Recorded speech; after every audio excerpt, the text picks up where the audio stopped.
Kung ayaw mo nakakarinig ng chismis, skip mo na tong video na to kasi hindi to educational. Wala kang matututunan dito. Nagkaya hindi pa nga akong kape para baka sakaling kabahan ako. Knowing myself, hindi ako kakabahan. Sasabihin ko pa rin talaga to. May tropa kasi ako, sabi niya, Dil, ano masasabi mo sa mga cheating issue ngayon? Na ang ganda ng mga original jowa. No?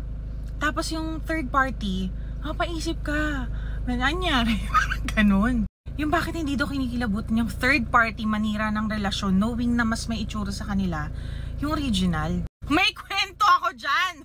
May personal experience ako na ganyan yung babae. Story time. So si daddy kasi, yung duty nila, minsan may mga events sa Pilipinas na kailangan dito sila, next month dito naman yan i-duty, ganyan-ganyan. So one time, meron siyang isang lokasyon na yung isa sa mga naka-duty niya doon na babae, yung way daw pa uwi, parehas dito sa bahay namin. So sabi daw ng babae, Peres, makikisabay na ako sa'yo kasi parehas tayo ng way pa uwi.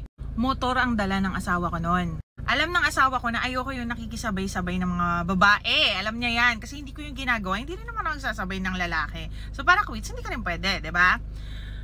Etong babae, parang nagtaka na nagalit na, ba't di mo ko sasabay? On the way naman. Parang hindi ko na papupuntahin dito yung asawa ko. Sa'yo na ako sasabay.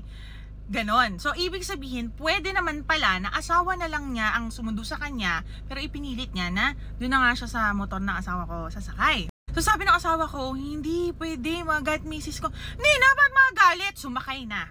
So yung asawa ko, bilang alam niyo naman, hindi naman masyadong sasalita, hindi na niya alam yung sasabihin, inisip na lang niya, hindi naman daw ako magagalit. Kasi mataba yung babae, mataba pa sa akin yung girl. Medyo magaspang. So, short hair din. So parang inisip niya, siguro hindi naman to maano si Udil kasi hindi naman wala namang ganon. So, inayaan na lang niya. Pag uwi niya sa bahay, ni-report niya sa akin. Sabi niya, Mami, may nakisabay sa akin. Ang kulit, ganyan-ganyan. Bukas, sabi niya, sasabay na lang daw siya ulit para hindi na yung asawa niya ang susundo sa kanya. Gusto niya, kada pa uwi siya sa akin sasabay. Paano ko sasabihin? Ang kulit, sinabi ko nang hindi. Sumampa pa rin dun sa motor. Tinanong ko siya, alam ba nung babae na may asawa ka? Sabi ni Maki, oo, kasi nakikita niya sa Facebook ko nagchat-chat kami about sa trabaho So, chinat ko yung girl, gamit yung Facebook ng asawa ko. Sabi ko, ma'am, sabi ko, kasi lesbo din. Ma'am, baka pwede po na sa asawa nyo na lang po kayo magpasundo pag uwian. Hindi po kasi komportable yung asawa ko na umaangkas kayo sa motor niya. Also, hindi rin ako komportable na may ibang babae na gumagamit po ng motor namin kahit na angkas lang. Sumagot! Sabi ng babae sa akin, kung confident ka sa sarili mo at confident